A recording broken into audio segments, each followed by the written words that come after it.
Pertama, telah dimaklumi bahwa menuntut ilmu itu adalah kewajiban. Ya. Dan sepanjang ilmu yang dia tuntut masih berkaitan dengan masalah mengangkat kewajibannya, maka itu yang harusnya dia dahulukan. Itu yang harusnya dia dahulukan. Ya. Adapun misalnya kalau ada beban untuk sekolah lagi, menyambung sekolah dan tidak ada pelanggaran syariat di dalam pelajaran yang dia tempuh, apakah di dalam pelajarannya maupun tempat belajarnya tidak ada pelanggaran syariat, maka tidak ada masalah, dia selesaikan. Tapi kalau dia dihadapkan untuk menuntut ilmu yang lebih penting, maka dia dahulukan hal yang mengangkat kewajibannya. Hal yang mengangkat kewajibannya. Sebab menyambung ke tahapan yang disebutkan tadi, itu hanya sekedar pelengkap. Hanya sekedar pelengkap. Ya, adapun menuntut ilmu yang merupakan yang mengangkat kewajiban, ya ini dia nggak boleh menelantarkannya. Ya, maka hal tersebut hendaknya lebih didahulukan. Itu yang pertama. Kemudian yang kedua, saya nasihatkan kepada seluruh ikhwah dan akhwat agar di dalam setiap permasalahan yang dihadapi, kalau itu terkait dengan masalah agama, menuntut ilmu, maka usahakan jangan sampai mempertentangkannya. Ya. Jangan mempertentangkan antara menuntut ilmu dan belajar dengan ilmu dunia. Ya. Sebab semuanya itu bisa diatur apabila seseorang memberikan porsinya masing-masing sesuai dengan tempatnya dan sesuai dengan apa yang diatur oleh syariat. Ya. Jadi ini kunci di dalam menyelesaikan masalah. Kalau ada masalah yang dihadapi, usahakan jangan dibenturkan antara permasalahan-permasalahan tersebut. Dianggap semuanya bisa berjalan bersama atau bisa diselesaikan dengan cara yang baik.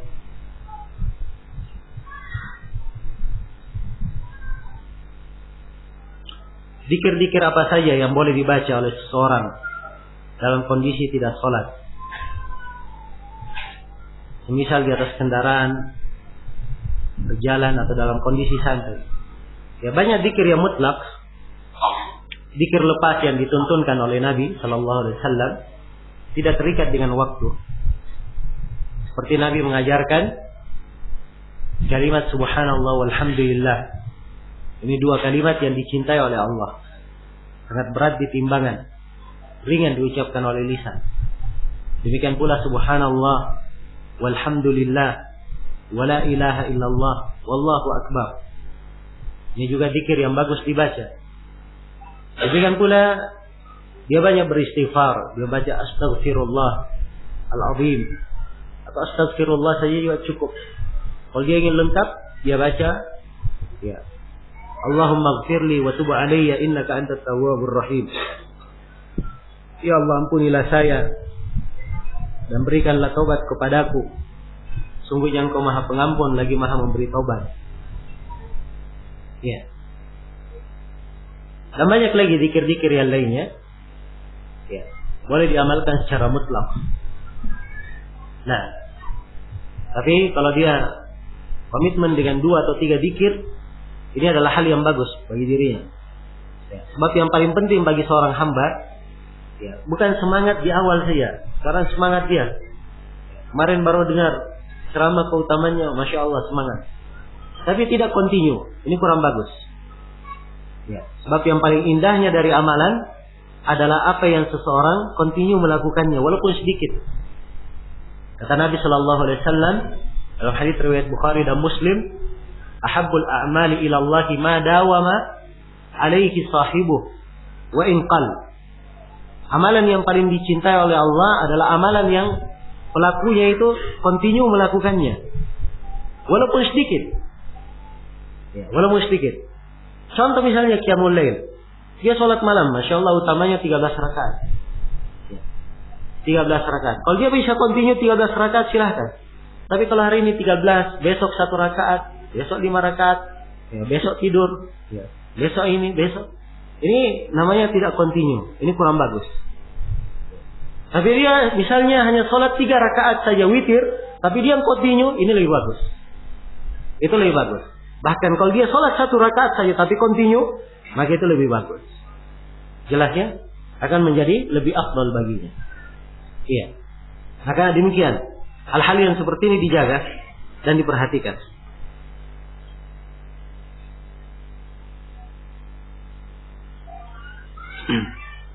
Apakah berdoa antara 2 khutbah, termasuk doa di waktu-waktu mustajabah di hari Jumat?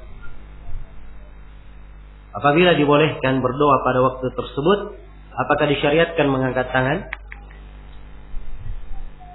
Memang ada hadits yang menjelaskan bahwa salah satu tempat mustajabah berdoa di hari Jumat adalah antara 2 khutbah, ketika khatib duduk. Ya, namun haditsnya ini ada kelemahan di dalamnya. Jelas ya? Tapi perlu saya ingatkan bahwa pada hari Jumat, semua hari Jumat itu adalah waktu mustajabah berdoa. Ya. Namun yang paling mustajabahnya, kalau dilihat kepada keabsahan hadits dari sisi riwayat, itu adalah setelah sholat asar sampai terbenamnya matahari. Itu waktu yang paling diharapkan dan paling mustajabahnya. Jelas ya? Ini untuk hari Jumat. Kalau dia ingin berdoa, silahkan dia berdoa. Boleh dia mengangkat tangan. Boleh dia mengangkat tangan.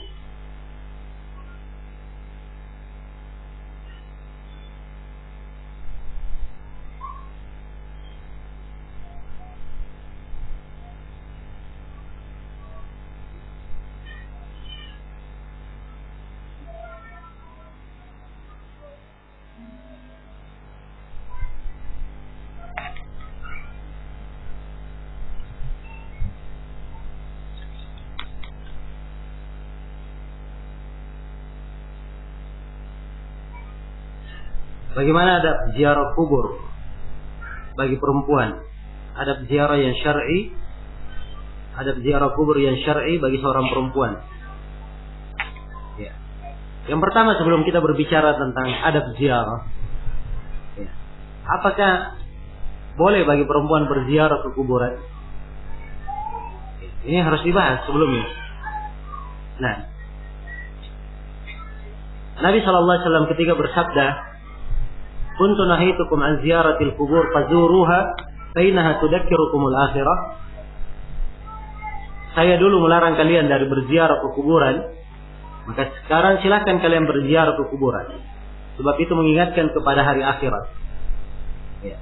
Ini sabda beliau, memang sifatnya umum, tapi datang dalam riwayat yang lain, Nabi SAW menyatakan, "La'anallahu zairatil kubur." Allah melaknat perempuan-perempuan yang berziarah ke kuburan. Ya. Ini menunjukkan bahwa ziarah ke kuburan itu khusus untuk laki-laki. Khusus untuk laki-laki. Ya. Walaupun saya akui bahwa ada sebagian ulama kita yang membolehkan perempuan ziarah ke kuburan, kalau tidak sering, kadang-kadang. Dan mereka berdalilkan dengan hadits Aisyah, di mana Aisyah beliau pernah berziarah ke kuburan. Ya. Namun yang benarnya bahwa perempuan tak boleh berziarah ke kuburan. Apa yang dilakukan oleh Aisyah itu adalah ijtihad beliau. Itu adalah ijtihad beliau. Ya. Sebagai seorang sahabat. Dan kalau ijtihad sahabat bertentangan dengan hadits, maka yang didahulukan adalah hadits Rasulullah sallallahu alaihi wasallam.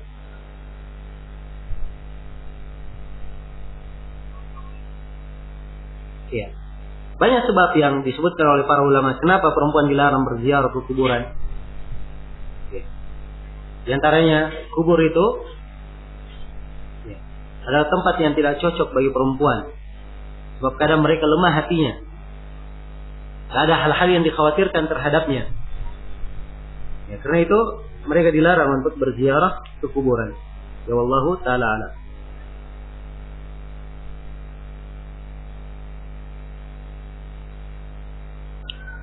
Bagaimana menetapkan hati agar istiqamah untuk menuntut ilmu syar'i, mengingat banyak mempengaruhi kesibukan dunia pada zaman sekarang ini dan kurangnya murabbi? Ya betul, di masa ini apa? Ya. kesibukan dunia dan kehidupan dunia itu sangat banyak mewarnai dan memberikan pengaruh yang kita semua tidak memungkiri. Tapi demikianlah, ya. Hidup ini perlu perjuangan. Ibadah itu perlu pengorbanan, kesabaran. Ya. Jelas ya? Dan harus diketahui bahwa al-jaza'u inna idhamal jazai ala qadar idhamil bala. Sungguhnya besarnya pahala itu sesuai dengan besarnya kadar cobaan.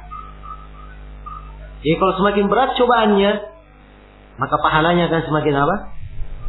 Semakin besar. Iya.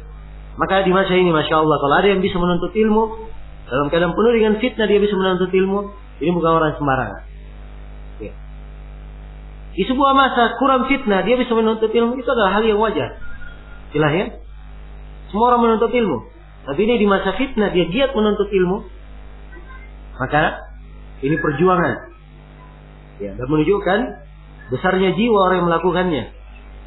Ya. Karena itu diperlukan semangat, ya, kesabaran, ketabahan. Ya, semoga Allah Subhanahu wa taala memberikan taufik kepada kita semua. Apa tanda-tanda ilmu yang bermanfaat bagi seorang penuntut ilmu? Ya. Ilmu itu bermanfaat apabila dia beramal dengan ilmunya. Dan ilmu yang dia pelajari itu ya mewarnai dirinya dan bermanfaat bagi orang lain. Itu diantara tanda manfaat ilmu itu pada seseorang. Dan harus diketahui bahwa ciri seorang penuntut ilmu itu dia adalah berberkah dimanapun dia berada. Ya. Nabi Isa alaihi salam, bagaimana dalam Al-Quran Allah berfirman tentang Nabi Isa, ya, apa, wa ja'alani mubarakan aynama kuntu, dan saya dijadikan oleh Allah sebagai orang yang berberkah dimanapun saya berada. Kata para ulama, berberkah dimanapun dia berada dengan ilmu yang dia pelajari, dia amalkan dan dia sampaikan, sehingga dia berberkah dimanapun dia berada. Dan ini sifat seorang penuntut ilmu, dia berberkah dimanapun dia berada.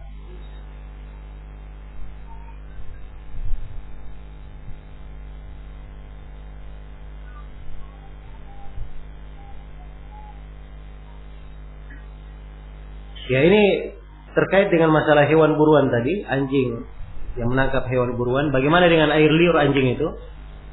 Ya. Jawabannya, apa yang menimpa hewan buruan itu dari air liur anjing itu dimaafkan. Itu adalah hal yang dimaafkan.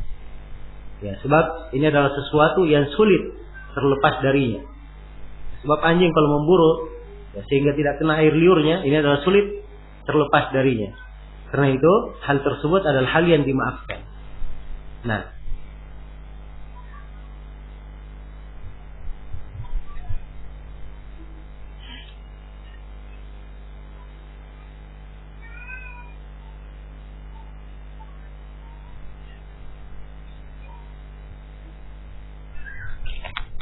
saya sudah terangkan tadi ya kriteria guru yang kita mengambil dari ini.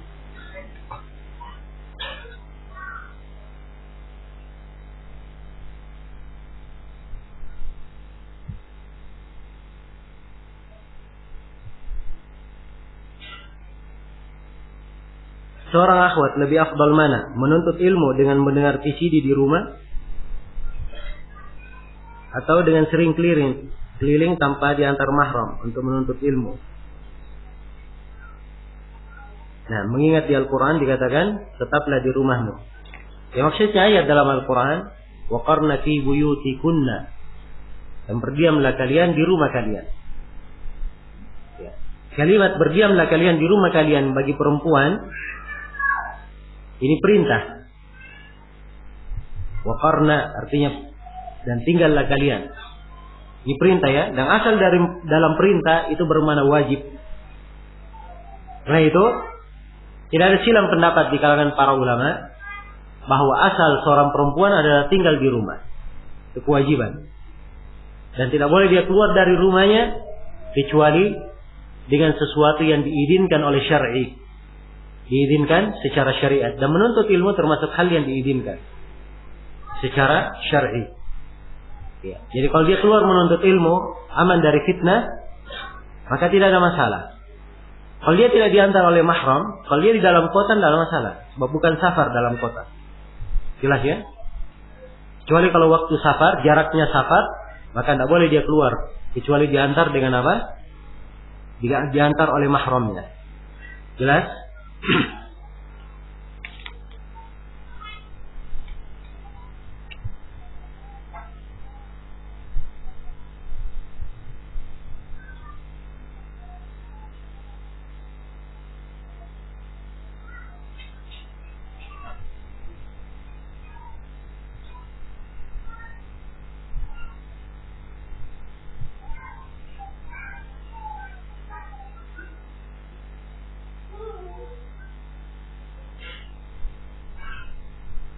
Ada beberapa tempat parkir yang di pintu keluarnya mengharuskan cadar harus dibuka. Bagaimana kita menolaknya dengan kata-kata yang hikmah? Ya saya nggak tahu ini apa yang terjadi apa enggak. Ya. Dan saya kira kalau security dia hanya menginginkan keamanan, ya kasih saja ya kasih tiket masuknya, ya cocokkan dengan plat polisinya, selesai. Ya. Sebab hanya itu yang diinginkan. Nah, dan terangkan kepadanya bahwa tidak boleh seorang perempuan menampakkan wajahnya kepada selain mahramnya. Kemudian jelaskan, kalau memang ada hal yang perlu diperiksa, silahkan periksa dari mobil. Selesai. Ya. Bolehkah bayi tabung? Ada fatwa dari Hayat Kibar Ulama di Saudi Arabia. Demikian pula ada fatwa dari Majma' Fiqih Islami yang berskala internasional merinci tentang hukum bayi tabung ini. Dan dari bentuk dan prosesnya bayi tabung itu ada 8 bentuk. Ada yang boleh dan ada yang tidak diperbolehkan. Karena itu kalau bertanya apa hukum bayi tabung, bawakan bagaimana bentuknya, bagaimana proses dan cara yang dia lakukan, baru bisa diberikan hukum. Ya.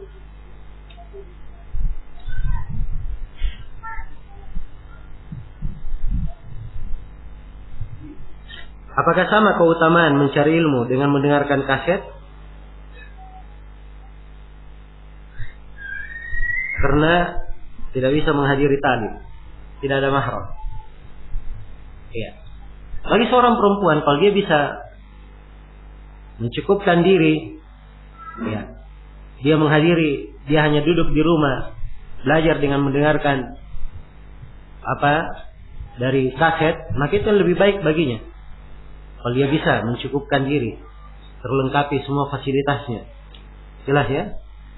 Kalau dia ingin keluar belajar, saya sudah terangkan tadi bahwa itu adalah hal yang dibolehkan secara syar'i. Ya. Sejumlah sahabiat keluar bertanya kepada Nabi sallallahu alaihi wasallam, diterangkan dalam sejumlah hadis.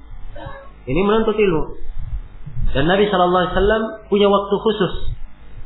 Beliau memberi nasihat untuk kaum perempuan. Iya, jelas ya? Maka ini menunjukkan bolehnya. Iya. Tapi kalau dia bisa tetap di rumahnya, ya dengan menggunakan fasilitas yang ada, maka itu lebih afdal. Itu yang lebih baik.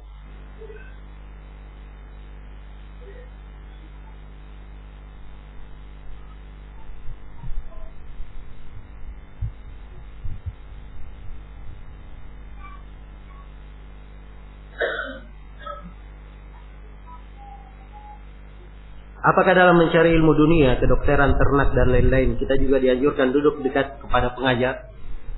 Ya. Asal yang saya terangkan tadi, semuanya itu berkaitan dengan ilmu syar'i. Tapi manfaat, teknik, dan etika belajar dalam ilmu syar'i ini mungkin saja diterapkan pada ilmu-ilmu lainnya. Ya. Dan kalau diterapkan pada ilmu lainnya, mungkin saja dia membawa kebaikan sebagaimana pada ilmu syar'i itu. Jelas ya?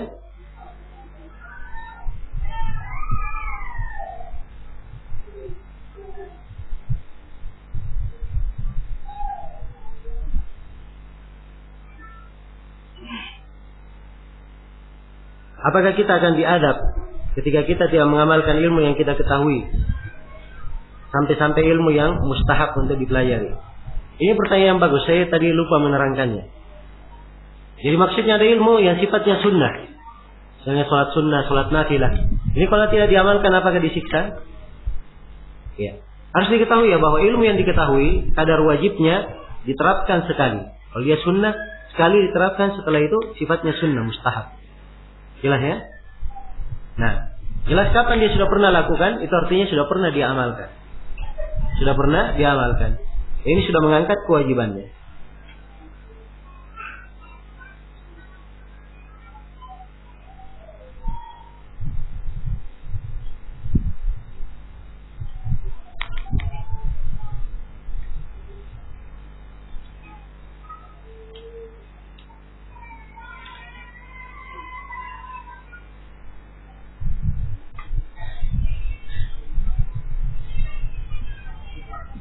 Apakah termasuk perkara yang diada-adakan keberadaan rohis atau lembaga dakwah di kampus-kampus? Ya, keberadaan lembaga atau membuat sebuah organisasi yang dipermasalahkan oleh organisasinya, lembaganya. Sebab ini banyak terjadi pelanggaran-pelanggaran syariat. Tapi kalau dakwah, menyampaikan agama, ini berlaku dimanapun. Ya, berlaku dimanapun.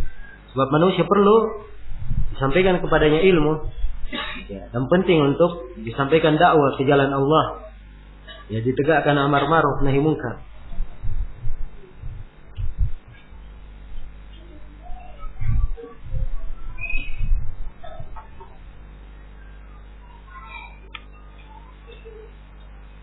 Sebagian umat Islam mentalkin orang yang sedang sakaratul maut dengan kata tunggal Allah saja, dengan alasan kalau nanti pada kalimat la ilaha illallah dikhawatirkan hanya sampai pada kalimat la ilaha, yang ditalkin sudah mati. Apa ini dibenarkan? Nah, ini keliru ya. Mentalkin itu lengkap la ilaha illallah. Ya. Sebab itu yang dituntunkan di dalam hadis. Jelas ya? Jadi dia talkin, dia ucapkan la ilaha illallah. Tapi kalau dia ingatkan, dia katakan Allah misalnya untuk mengingatkan la ilaha illallah, itu tidak ada masalah. Tapi dia ucapkan la ilaha illallah dulu supaya dipahami bahwa ini yang ditalkin. Kalau dia ringkas misalnya, dia hanya perdengarkan kalimat Allah supaya dia ingat semuanya la ilaha illallah, itu tidak ada masalah.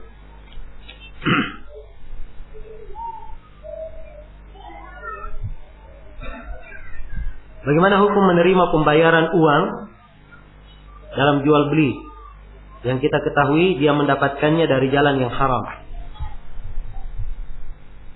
Ya. Harta yang didapatkan dari jalan yang haram itu dua macam. Yang pertama ada yang haram, murni haram. Haram lidatihi. Misalnya harta itu adalah harta curian, harta rampasan, maka ini tidak boleh diterima. Tapi kalau dia haram karena jenis kerjanya, misalnya harta riba, ya, maka tidak ada masalah dia terima, dan dosa ditanggung oleh orang yang melakukan riba itu. Jelas ya?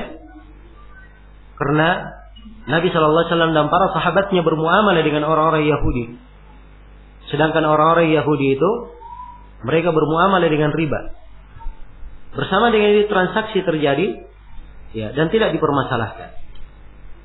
Adapun kalau hartanya adalah harta curian, ya, maka ini tidak boleh untuk diterima. Sebab dia tahu ini bukan hartanya.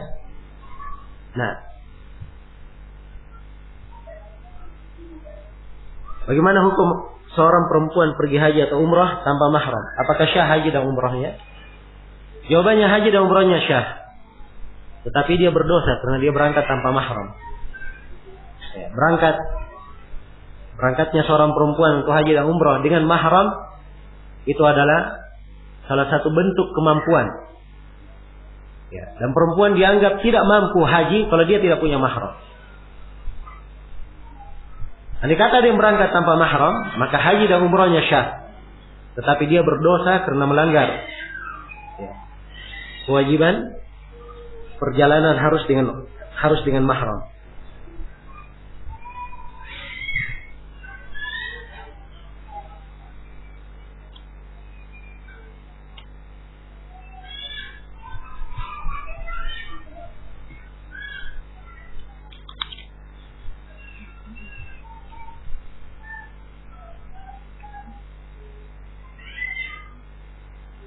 Bagaimana nasihat antum bagi kami yang sudah berkeluarga, yang banyak anak, dalam rangka mengatur waktu untuk menuntut ilmu?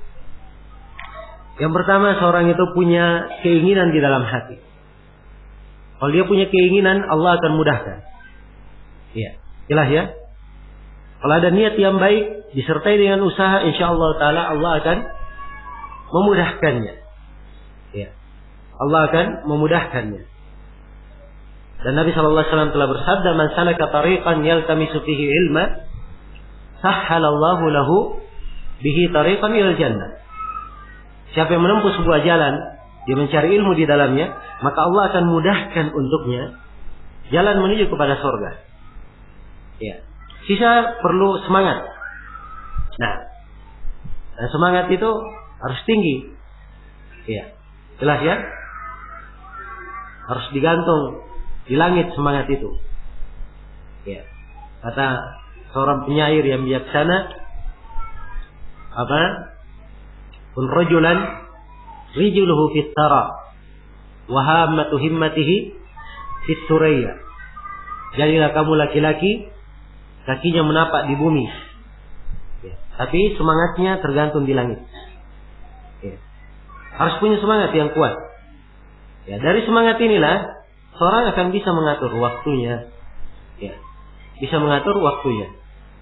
Saya beri contoh, misalnya seorang dia menghafalkan sebuah ilmu. Ya. Anggaplah misalnya, ya, dia menghafalkan rukun Islam ada 5 misalnya. Rukun Islam ini dia tulis ada 5. Ya. Dia sekarang berjalan bekerja sambil dia ulangi, ya, pelajaran tersebut, ya, sehingga tertanam di dalam hatinya. Maka ini bentuk dari belajar ilmu. Nah, demikian pula misalnya kalau dia menghafal Al-Quran, dia hafal 1 ayat, 2 ayat, 1 ayat 2 ayat ini dia ulangi sepanjang hari, ya, maka lama kelamaan dia akan menghafalkannya, ya kan? Dia akan menghafalkannya. Ya, dan ini jangan dianggap remeh. Dia hafal 1 ayat saja tiap hari, masya Allah. Ya, tidak akan lama, hanya beberapa tahun dia sudah hafal seluruh Al-Quran. Iya. Apalagi kalau dia hafal 2 ayat, 3 ayat. Iya. Jelas ya? Nah.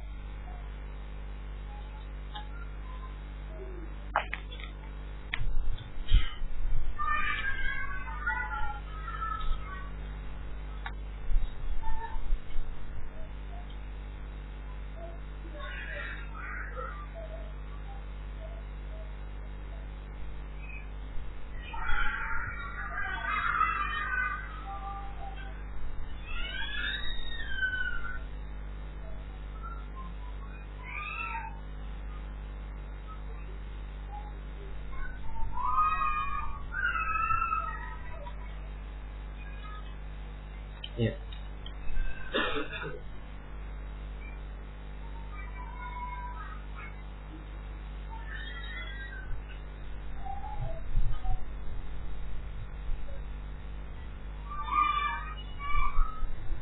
Ketika kita berdiskusi dengan teman yang masih aktif di Harokiyah, lalu kita sampaikan penjelasan ulama-ulama salafi, ya, lalu dia juga mengeluarkan pendapat ulama Harokiyahnya. Maka timbul pertanyaan, siapa ulama yang pantas diikuti? Nah, maka di sini yang saya nasihatkan kepada ikhwah, dia melihat keadaan. Ya. Menyampaikan ucapan ulama itu bagus. Tapi harus diketahui ucapan ulama itu diterima kalau dia berdalilkan dengan apa? Dengan dalil. Ya, sebab ulama kita mendidik kita untuk mengikuti ucapan mereka kalau dengan apa? Dengan dalil. Karena itu kalau menyampaikan masalah diskusi, sampaikan ayat-ayat haditsnya. Ya. Maka kalau sudah sampai ayat dan hadits, ya, tidak ada lagi yang harus ditolak. Ya, ulama itu masya Allah, mereka adalah bintang-bintang di langit. Kan begitu? Bintang-bintang, ya, seakan-akan orang yang ingin sholat ke Ka'bah, ya, dia harus melihat bintang ini supaya bisa ketahui arah ke Ka'bah itu kemana. Kan begitu? Ya. Tapi kalau misalnya dia sudah sampai di depan Ka'bah, Ka'bah di depannya, dia perlu kepada bintang atau tidak? Hah? Ya. Dia tidak perlu kepada bintang. Dalil Al-Quran dan hadits sudah sampai di depannya. Ya. Maka ini sudah jelas dan terang. Jelas ya? Karena itu dia buka dengan hujjah dari Al-Quran dan hadis. Karena itulah di antara metode yang bagus dalam menasihati, apalagi dalam menasihati keluarga. Ini sering saya sampaikan kepada ikhwah. Kadang ada yang menyampaikan kepada keluarga, kepada ayah dan ibunya, oh ini perbuatan tidak benar, ini salah, ini keliru. Ya, tapi repotnya dia hanya bilang salah, keliru, tidak ada dalilnya. Ya. Tapi coba berusaha hafalkan dalilnya. Ini perbuatan keliru. Ada ayat dalam Al-Quran. Kalau dia tidak bisa hafal, dia tulis ayatnya. Ini ada ayatnya, bunyinya begini. Ada haditsnya dia bawakan, haditsnya begini. Ya. Jelas ya? Maka hujjahnya akan kuat. Sebab seorang muslim, siapapun dia, biasanya dia ketika dibacakan ayat, dia akan tunduk. Ya. Dan akan sedikit bicaranya. Walaupun ada ya orang-orang yang masih bicara juga. Ya, kalau diberikan ayat. Ya, jelas ya?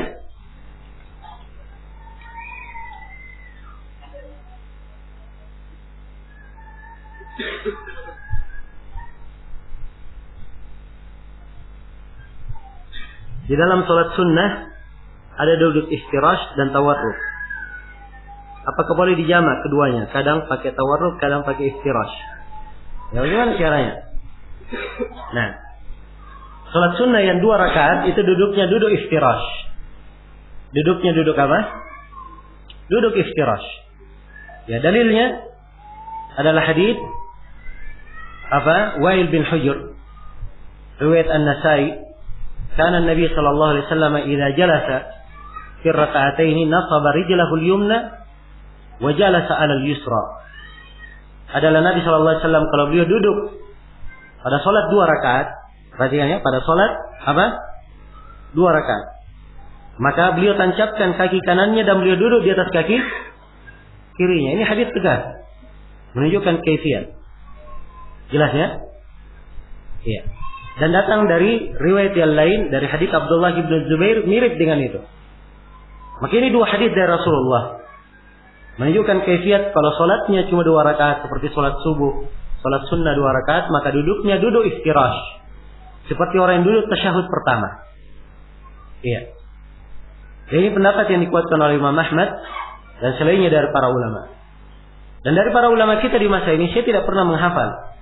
Ada dari ulama kita di masa ini yang melakukan duduk selain daripada duduk iftirash di salat 2 rakaat. Ya. Dan dilakukan oleh Syekh bin Baz. Ya. Rahimahullah, saya pernah lihat beliau salat di musim haji, duduknya duduk iftirash di salat subuh. Demikian pula Syekh Ibnu Utsaimin. Ya. Kalau Syekh Albani jelas ya, saya tidak pernah ketemu sama beliau, tapi penjelasan beliau di sifat salat jelas. Ya, Syekh Mukbil rahimahullah, Syekh Rabi, ya, Syekh Ahmad An-Najmi, Syekh Abdul Musil Abbas, Syekh Shalal Fauzan, Mufti Saudi Arabia sekarang ini, Shalal Gudayya, Syekh Abdullah Al-Gudayya, dan selainnya dari para ulama, tidak ada yang berpendapat kecuali pada salat 2 rakaat duduknya duduk apa? Duduk iftirash. Dan pendapat para ulama besar ini lebih baik. Ya, daripada kita berijtihad sendiri sesuatu yang belum tentu kita benar dalam hal itu. Ya, apalagi kalau ijtihadnya seperti ini. Ya, kadang kita iftirash, kadang kita tawarruk. Ya, untuk keluar dari silang pendapat. Ya. Kalau ingin keluar dari silang pendapat ya sudah, nggak usah duduk. Ya. Jelas ya, yang dilihat adalah dalilnya. Dan kita lihat bagaimana para ulama memahami. Ya, apalagi mereka adalah ulama besar yang sudah menghabiskan umurnya dalam mempelajari ilmu. Ya, semuanya sepakat seperti itu, maka harusnya itu lebih tepat untuk kita ikuti.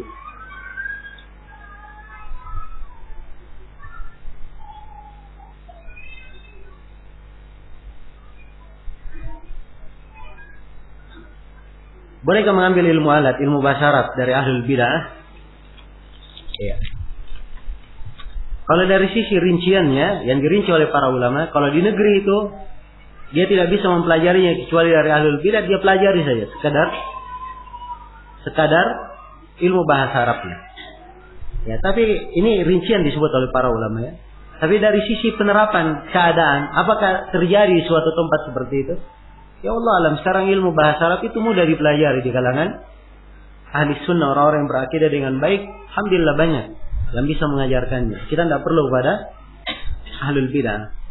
Karena itu semampu mungkin seorang itu menjaga dirinya untuk bergaul dengan orang yang di atas sunnah. Ya. Dengan orang yang sesuai dengan petunjuk Nabi. Sebab orang yang jatuh di dalam bidah ini mengkhawatirkan. Ya, duduk dengannya sebab Allah berfirman dalam Al-Qur'an, "Wala tarkanu ilal ladzina zalamu fatamassakumun nar." Janganlah kalian condong kepada orang yang zalim yang akhirnya akan menyeret kalian sehingga kalian akan disentuh oleh api neraka. Ya, jelas ya? Dan ini teguran ya, agar supaya tidak condong kepada duduk dengan ahlul bidah.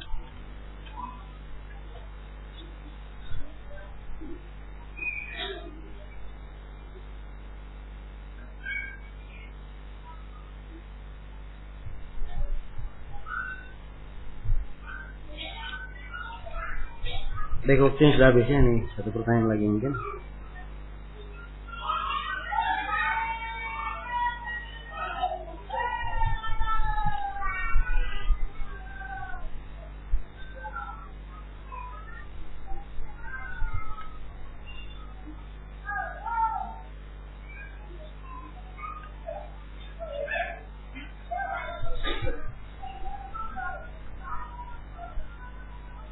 Jadi tempat kami berdiri sebuah musholla wakaf.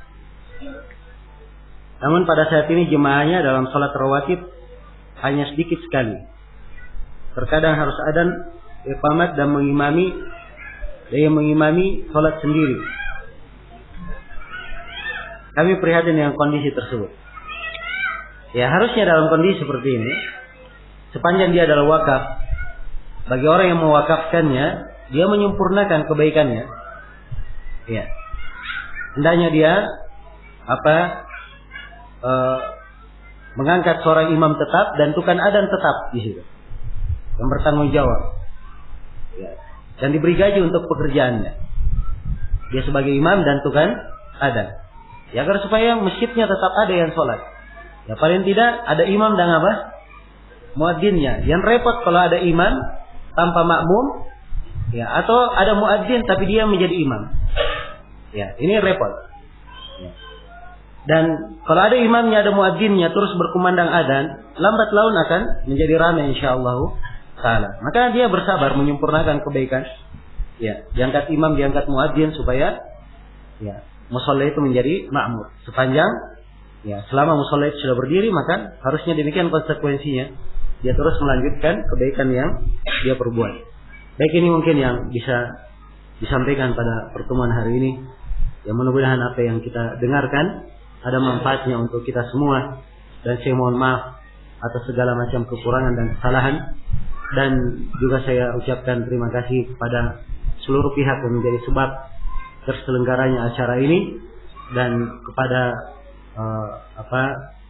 segenap pengurus Masjid Ar-Rayyan atas terselenggaranya acara ini. Semoga kita semua termasuk dari orang-orang yang tolong menolong di atas kebaikan dan ketakwaan, dan termasuk orang-orang yang meninggikan agama Allah Subhanahu wa taala dan menyenangi tersebarnya ilmu agama. Dan semoga kita semua termasuk orang yang meraih keutamaan dari hadits Nabi sallallahu alaihi wasallam, "Man dalla ala khairin falahu ajr ka ajri fa'ilihi." Siapa yang menunjukkan sebuah kebaikan, maka dia akan mendapatkan pahala seperti orang yang melakukannya. Semoga Allah Subhanahu wa taala mengampuni kita semua dan mengopahkan kita semua di atas keislaman dan di atas sunnah Rasulullah sallallahu alaihi wasallam. Dan saya bermohon kepada Allah Subhanahu wa taala yang Maha Pengasih lagi Maha Penyayang, semoga kita semua diwafatkan di atas Islam dan dibangkitkan di atas keislaman. Innahu waliyyu dzalika wal qadiru alaih. Subhanakallahumma bihamdik, asyhadu an la ilaha illa anta, astaghfiruka wa atubu ilaik. Walhamdulillahirabbil alamin. Wassalamualaikum warahmatullahi wabarakatuh.